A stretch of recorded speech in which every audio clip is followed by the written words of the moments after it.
Bang pagmahal ng harina. Bukod sa tinapay, magmamahal din ang spaghetti noodles, bihon at iba pang produkto na ginagamitan ng harina. Saksi si Bernadette Reyes. Kumbaga sa panliligaw, iba't ibang diskarte na ang sinubukan ni Jong Ilaw para suyuin ang mga suki sa kanyang maliit na panaderya. Sa gitna ng di raw maiwasang pagtaas sa presyo ng mga ibinibenta niyang tinapay dahil na rin daw sa pagmahal ng mga sangka. I-adjust mo ng bahagya lang kung kumbaga magdadagdag ka lang ng piso o paliliitan mo ng bahagya. Bukod sa asukal na sumipa na ang presyo sa 3,100 pesos kada sako, asahan na rin ang pagtaas ng presyo ng harina anumang araw ngayong linggo. Mula 770 pesos, magiging 800 pataas na raw ang kada sako. Ang trigo kasi na ginagamit sa paggawa ng harina, nagsimula ng sumipa ang presyo Hunyo noong nakaraang taon. Bunsod ng tagtuyot sa Russia na siyang pinakamalaking exporter ng trigo sa buong mundo. At kahit mapinirmahan na ni Pangulong Aquino ang executive order na nagpapalawig sa zero tariff sa trigo ng 6 na buwan, hindi raw ito maaawat ang pagsipa ng presyo ng harina. That will have a very negligible effect on the cost of flour because the raw material has gone up by 80%. Kaya naman ang pagtaas ng presyo ng tinapay, posible pang masundan. Bukod sa tinapay, posible ring maapektuhan ang presyo ng spaghetti noodles at bihon.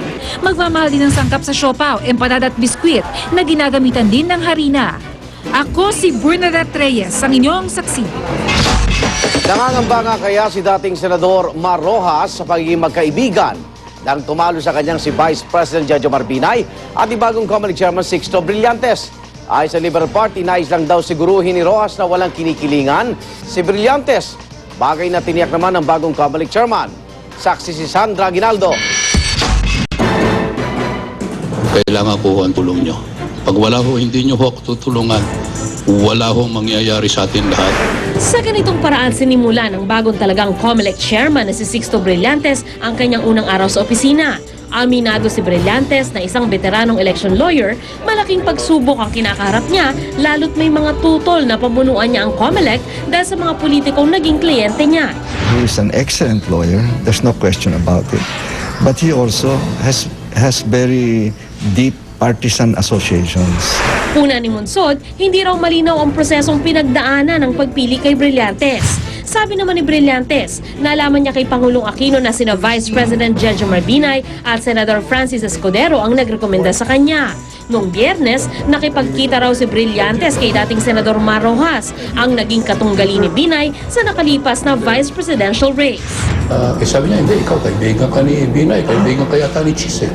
Sabi ko, kaibigan ko naman lahat ng tao . Ang problema ko lang kako, kung ang iniisip nyo is 2016, hindi na, mag-away-away na kayo kako, wala na ako ron. Hanggang 2015 lang ako.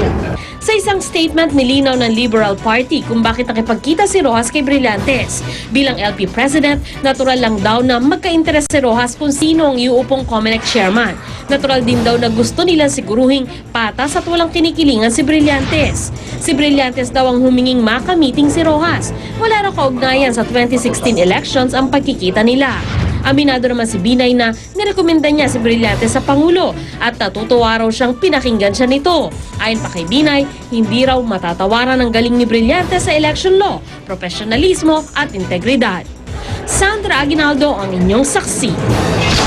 Nagkabati na sina Senador Antonio Trillanes IV at Senador Joker Arroyo sa kanilang pagkikita sa plenaryo ng Senado kanina. Balik trabaho na rin sa Senadora Miriam Defensor Santiago na nagkomento pa sa pagbili ni Pangulong Noynoy Aquino ng mamahaling sports car.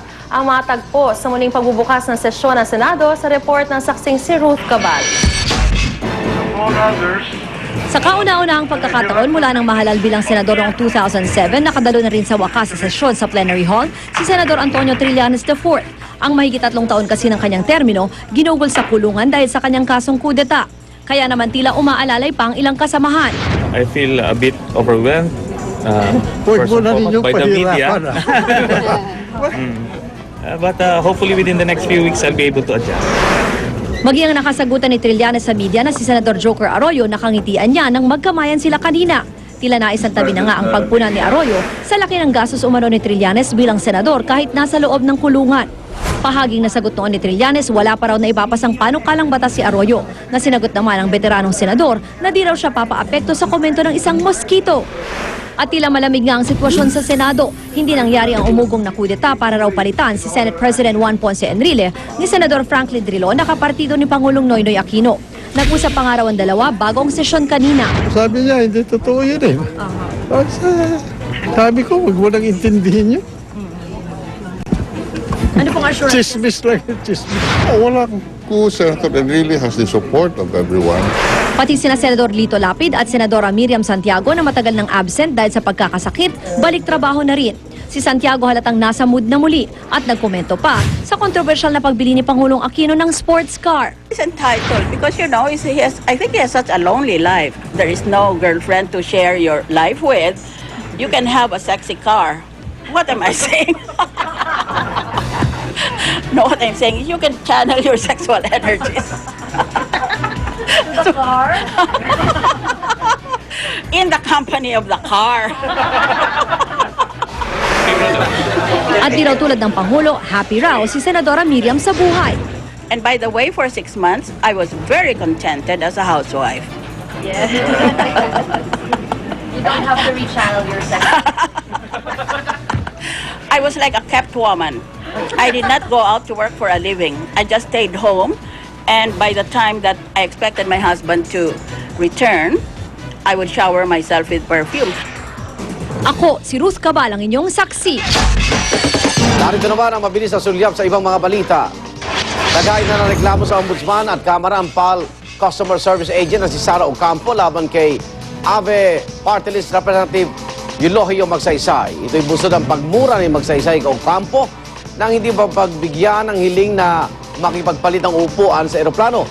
At darama si Magsaysay na harapin ang mga reklamong grave slander, grave abuse of authority at ethics complaint. Sabay sabing handa rin siyang mag-sorry ng personal kay Ocampo.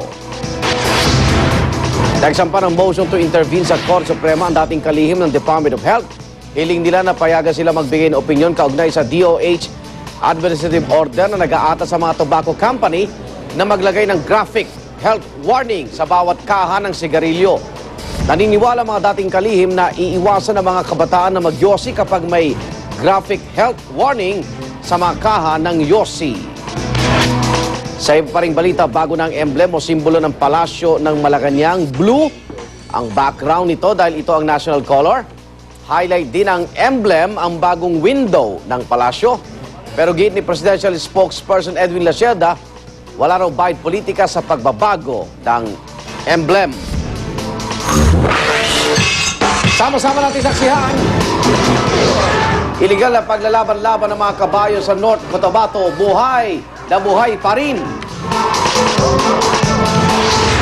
Una sa saksi, MMDA tuloy ang pagtanggap ng mga lady bus driver applicant na irerekomenda sa mga bus company. Mga nagwagi sa annual Golden Globe Awards, kilalanin. Balitang hatid na nag-iisang liga ng katotohanan. Sa sama-sama nating pagiging saksi.